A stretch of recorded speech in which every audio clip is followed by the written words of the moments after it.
It is Vlogtober, day 8. Thank you for sitting in bed with me. That feels very intimate. I appreciate it. This is, you can't even see it's my bed. I'm sitting in bed. I have a blanket and everything. I just woke up. I've been awake for like 20 minutes and I have a busy day today, so I was like, well, I better get this done quickly. Maybe not quickly, you know how I am. I'm gonna talk forever, but we'll get it done early. Okay, so let's see. I'm wearing my pinguono. Andy the knitress was wearing hers yesterday. Everybody has one. And so I was like, oh, I want to be like the cool kids. So here's mine. I knit it like 2 years ago. I'm not going to show the whole thing because I'm in bed. All right. But this is my favorite part of my pinguono. I went to go fade it and it just, the numbers worked out perfectly without me even trying. Look how cool that is. And I generally don't even like fading things, which is funny because I showed you guys faded stuff yesterday. Okay. I don't really like the word fade. I don't like it because the colors aren't getting lighter. They're just changing. They're like melting into another one. And I don't know what the right word for that would be, but fading is just a little bit not my, I don't know. I don't feel like it's very accurate and I don't really like it. That looks weird. I'm Rebecca. How's it going? This is my vlog where I talk about knitting and my life, which are not mutually exclusive. I don't even know how to use that phrase, so I don't even know why I said it, because I sat here and thought about it. Is it mutually exclusive or not mutually exclusive? I said it anyway. I put it out on the internet. Speaking of that, you know, I've been watching other people's vlogs, and I've noticed a lot of apologizing. I do it too. I've been apologizing for literally everything. Oh my God, I'm so sorry. That was kind of dumb. Oh my God, I'm so sorry. That was kind of, I don't know what I was thinking there.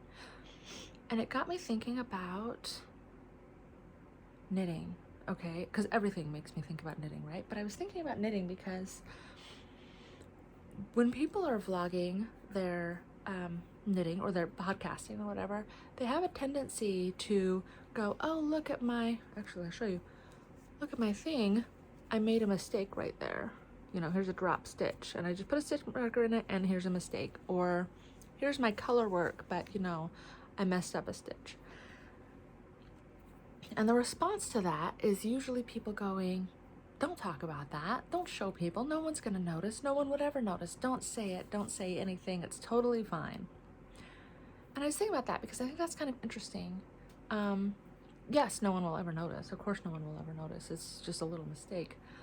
But what if a new knitter is watching your podcast and they're like, hey, she knits the most beautiful things. I could never ever knit like that. And then you're like, yeah, it's all messed up right here. Do you think that that would like be good for them to see? Like, oh, they're actually not a perfect knitter. They're actually not, you know, way more advanced than I am. I could do that too. I can make mistakes. I make mistakes all the time. Do you think owning up to your mistakes, like there's value in that as far as knitting? I think so. You know, I met a girl, this is a true story. I met a girl at a knit group and she was knitting this giant cabled blanket. And I was like, oh my gosh, I love your blanket. And she said, thank you. I've been knitting it for 20 years. This is true. And I was like, wow, that's a really long time. The blanket was like this long. And I was like, wow, that's 20 years. That's a long time. And she said, yeah, every time I make a mistake, I have to rip it out.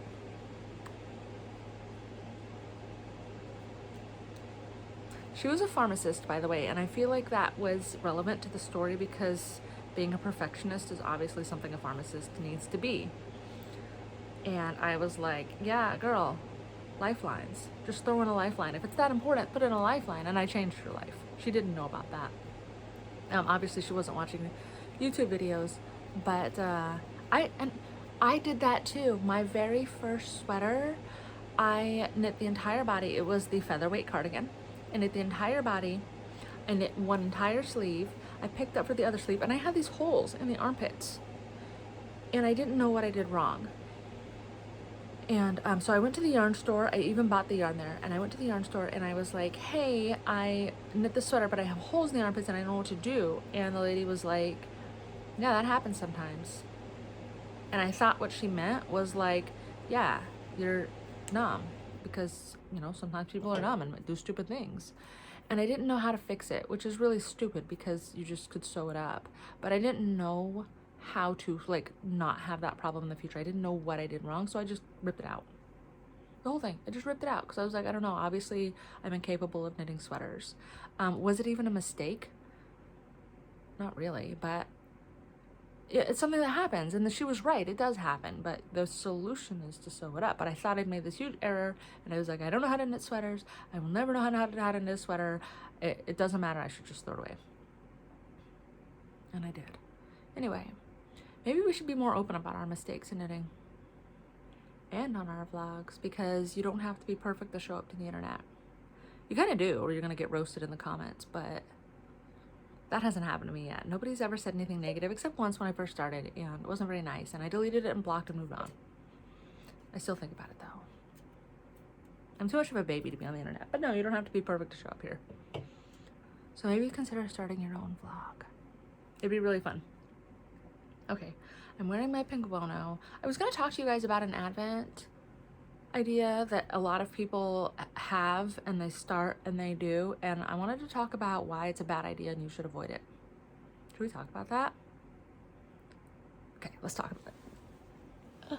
Okay, hope I didn't show my back there. This is the Jigsaw shawl, the Jig Shawl by Stephen West. I actually just knit this summer. I didn't show it on my podcast when I did our West Knits thing because I forgot about it. But this is the Jigsaw shawl. It is huge. I did mine in really bright Christmas colors. I thought it would be really fun for the holidays, despite the fact that I am never going to wear it. And I used a variety of worsted weight and fingering held double, and I have this little mohair section here that is very joyous. I love this thing. Oh my god, I love it. Don't do this for your Advent. Don't do it. It's such a bad idea. And I'll tell you why. Sometimes you have, you're supposed to use fingering held double, so most Advents are fingering, and you would think that that would be a good idea. Some sections are this large, and you know, some sections are huge that you would never even, like, I ran out of yarn so many times, and I was using worsted weight. And I know that somebody, I'm not going to call them out, but I know somebody that used to have a podcast was doing this for their Advent, and it seems like a really good idea, except it just wasn't. It didn't work because the color sections were way too big. I actually have this one right here. This and this are supposed to be like one. That was supposed to be all red, but it's not because I ran out of yarn. And so that is my advice. If you want to make this, make this. It's very fun. I could not put it down. It's supposed to be purple. I could not put it down. I had the most fun ever making this. I want to make the Jig Shawl blanket. Is that what it's called? Jig Shawl blanket? I'm not sure. But it wasn't a good Advent project, which is really unfortunate, because I think that if he had, not that I'm the boss of Steven or know what he should be doing or whatever, but I think that if he had meant for this to be an Advent and had measured it out that way and stuff, that would be really fun and cute, and I think a lot of people would have done that. However, it's not written to be an Advent, and I don't think you should do it. So, I mean, you do you, live your life, but I'm just saying from my experience and other people's experiences, maybe not the best unless you're willing to, you know, substitute in random colors, hope to God it works, and have little tiny pieces that don't actually, like, look how small that is. I think there's actually an even smaller one. Yeah, so I see a lot of people, look at that. I see a lot of people talking about Advents, and this gets brought up a lot. And just a warning, it's not made for that, and it's not going to work, and it's not going to look good. Well, maybe it'll look good. Maybe you're better at this than I am. But these are huge. This is giant, and it's a lot of stitches. So there you go. Not a good choice for the Advent unless you're willing to get really creative.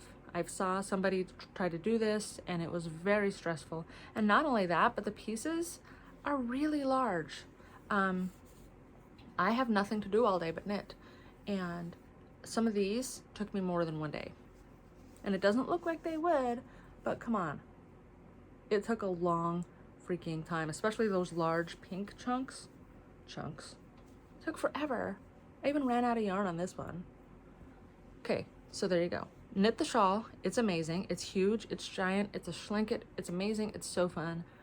Not an Advent project. I'm obsessed with Advent. I don't know if you noticed, but I love talking about it. I love seeing everybody's. I love seeing people open theirs and their stories. I think about the projects I'm going to do all year long. And it's hard because you don't know what you're going to get, right? So, but I love talking about it. So it's my channel. And that's the beauty of a YouTube channel, is you get to talk about whatever you want and you get to dominate the conversation and talk about yourself the entire time. And it's actually free. Therapy costs money and you have to go there. I go to therapy and I sit there and I talk about myself for an hour, and it is fantastic. And the person has to listen and they have to take notes and everything. And it's really great because you're talking about yourself and they're like taking notes. And you're like, why doesn't everybody do this? Why can't I just talk about myself all day long and everybody around me takes notes? Because the world doesn't revolve around me, Rebecca, that's why. But it would be nice, right? And so that's what's great about these vlogs, and that's what's great about therapy, and you should all do both. I'm using my iPhone, and my light is an OT light. I'm actually using an OT light because there's no natural light today. All right. There you go. There's a still for you, Johnny Bow. I have noticed how much I talk with my hands when I'm on this podcast, because Andy the Knitress had me going on in the background of one of her vlogs, but it was like a time lapse. And so I was like Kermit flailing in the background, just talking with like nothing in my hands. And that was humiliating, but I love her and that's okay. It's fine. Anyway, wow, this is 12 minutes in and I haven't talked about my, not Advent, my Mystery Knit Along yet. Okay, so I went to Barbara's Zoom. I actually was able to go do that. I was having a really bad day with my ear yesterday, and so I spent most of the day in bed. And because I have tinnitus, I know you guys all know that. It's very, very loud. It's siren-like, like sometimes it's like a car alarm going off in my head. And I have tools to deal with that. And sometimes they don't work. Sometimes it's just so loud that nothing helps. No medication, not hearing aids, not distractions, nothing. And when that happens, I'm a very miserable person to be around because I'm so anxious and stressed out, and the anxiety and the stress just compounds the problem. And so I just need to be alone when that happens, which it doesn't happen very often anymore. That's the worst it's been in 3 months, but hopefully we have a better day today. So I was in bed all day. I went to Barbara's Zoom, which was really fun. I just don't talk much on Zooms. Don't invite me, guys, because I don't say anything. And then I sat in bed and I knit on my Stephen West Mystery Knit Along. I don't think there's anybody who hasn't seen it yet, but I will obviously still give spoilers just because I feel like that's polite and it's really easy and free and it doesn't cost anybody anything. So I've been working on it. I'm about 50% of the way through. On the spreadsheet, which is, let me say this clearly because I feel like I messed up last time. In the Stephen West Mystery Knit Along group, specifically for this year, so Mystery Knit Along 2002, Twists and Turns, in the group for that, there are different threads, and one of the threads is a no fabric photos. So that's different from the yarn photos or whatever. It's like not a no photo thread, it's no fabric photos. So you can still post your colors, I guess. I don't know. No photos, no fabric photos in this thread. Let me be clear, and then anyway. And then you open it up and post 109, so probably like 4 pages in, is a post that has the spreadsheets. And they're amazing, and you should download them and copy them and use them if you're doing the Mystery Knit Along. They're amazing. But one of the spreadsheets, it's kind of hidden over there on the right, is a spreadsheet that talks about how much you have to do every day in order to keep up. Like if you're going to knit the same amount every single day, how much you need to knit to be on track to finish. And so that's been really helpful for me. That way, because I feel like I'm so behind. I feel like I'm never going to catch up, that I'm so behind, but I'm actually ahead by like 5 rows. It's not much. This is taking me so long. It's a very tedious project and I love it. I love every stitch of it. I think this is so fun, but it's not just like knitting across and then being done. It's a lot of effort. So I feel like I'm behind, but I also am in love with it. I'm getting a lot of positive feedback on my colors and I really appreciate all of that. I don't know where my neon stuff is. How do I feel about my colors? Well, it's an interesting choice. It's an interesting choice. That's how I feel about my colors. It's interesting. It could work out, it could not. I'm not sure because these are my colors. Obviously, you probably already know that. Scorched Lime from Dream in Color and Knit Pick Stroll in black and a hot pink, which is not here. I don't know where it went, but it's not in my, oh, there it is, okay.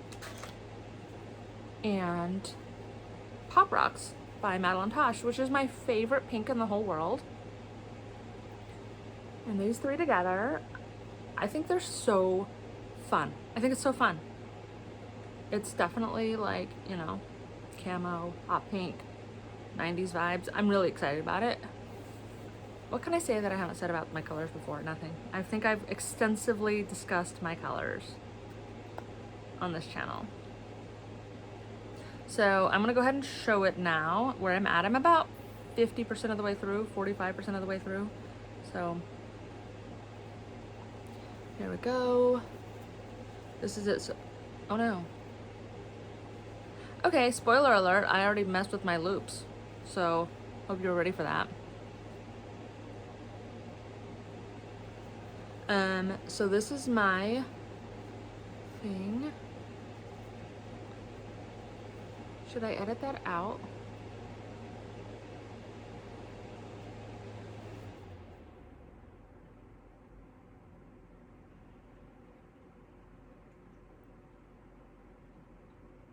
Probably. Now I'm having a crisis. I feel like if you've read the pattern, you've figured it out if you're knitting it. Maybe I'll put a spoiler alert thing at the beginning, at the title, like finished object shown, and then people will think I finished, A, and they'll be like, oh my god, you're so cool. And second of all, they'll be like, oh, I don't want to see the finished thing, so I won't okay, that's what I'll do. All right. Anyway, so yeah, I already started on that just to see what it would look like. Here's my colors. Sorry for my crisis. I'm in love with this. I love the chevrons. I love the way that it looks.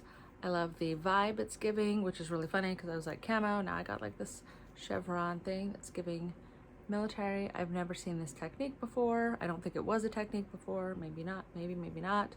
I am so excited about this. I'm really concerned. My concern is that it kind of is giving clown vibes for me, like the whole angular triangles on both sides. I hope that's not, I don't really, because you know what I mean, like the whole clown collar circus tent thing. Hopefully that doesn't happen. If it does, it does. But I love this. I think it's really fun, and I'm still on the fence about knitting another one. I think that this would still look really good if I had used solid colors, because that's what I was thinking about doing. Because you also, it's very textured, like you have the garter chevrons too, plus this, it's very structural, and I think this would look so good in a solid color if you felt like doing it that way. So yeah, that's how this is going. I think I only have to knit 4 rows to be on track for today. Obviously I want to be more than that because I need to be safe, but I am going to my family's house, my mom's house, for dinner with my whole family, more of a brunch with my whole family, and I haven't seen them in like 2 months, so that's really exciting. I thought I might be getting sick yesterday, but I am not, which is really good because I wanted to go. Yeah, this is that. So I think I'm gonna have to knit like 4 rows today, which is really easy. I can sit and knit and do this, that's fine. At the house, I sit and knit at my mom's house a lot anyway, so this just takes a little bit more concentration, but I think it's gonna be okay. This has so much potential. It has so much potential to go north and south. But I think this is so good. Oh, it makes me so happy. It makes me so happy. I really feel good about the colors I chose. Right now it's a little sketch as far as the colors. I feel like they look like very me colors, like something I would definitely pick, which is weird because I normally knit stuff like this.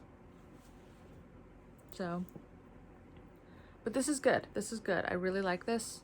I think it's gonna work out. So that's my Stephen West Mystery Knit Along, and I don't have anything else for you guys today. I woke up really early. Well, I always wake up around 5:30, and I threw my makeup on really fast. I just did a quick job of it. I'm gonna obviously wash it off before I go to my family's house. Wow, that's riveting. Good content, Rebecca. Good job. Solid. That's all I have. I had a bad day yesterday with my health, and I sat in bed all day, and I'm not used to having a chronic illness. That's not something, is it illness? Chronic condition, where you have good days and bad days. That's something that I'm struggling to get used to. Maybe I never will, but having a really bad day was just really unexpected, and it's not, like, I don't even know if I took my medications yesterday. So I took more, which is love that for me. Anyway, I'm okay. That sounded really bad. I Googled beforehand to find out if that was going to be an okay thing to do. Like if I accidentally took too much, and they were like, yeah, it's fine because I'm not on doses that are like really high. So it's fine, I guess. I don't know. I need to call my doctor and talk to him about my anxiety medication because I feel like it's not working anymore. I have no fingernails and they hurt really bad because I bit them down to beyond where they should be. I don't know. I was having a bad day yesterday, okay? I had a bad day yesterday. But it's gonna be a good day today, hopefully. And yeah, I'm a hot mess today. Obviously, I just woke up, guys. I just woke up. Okay, so I'm gonna end this because I've run out of things to talk about. And I will see you guys tomorrow if you show up. If you don't, that's fine. I won't know about it. You know what I don't like is like when you open up your YouTube app, is like shows you the views you got and your analytics and how well your videos are doing. And the funny thing is I don't care. I don't want to know that. Like if 700 people watch one of mine for the entire thing, and then the next month or the next video 3 people watch it, and most of those for 5 seconds because they got bored and nobody saw it, I don't want to know. It'll hurt my feelings, which is funny because the point of this is not to get views, but I don't care about my analytics. I don't care. So anyway, I'm gonna upload this. Aquila just taught me how to use the YouTube app that the YouTube Studio app. She just taught me how to use it. I've had it for like 6 years, and she was like, hey, here's a way to make this work for you. And I'm like, that button was right at the big top the entire time. Cool. So hopefully I'll get better at responding to comments now that I know how to find them. Thank you, Aquila. You're the best. And I will talk to you guys tomorrow. What's tomorrow? It's Monday. Oh my gosh, I'll be back in my black living room to talk to you guys, and it's going to be a lot of fun. So I will see you then.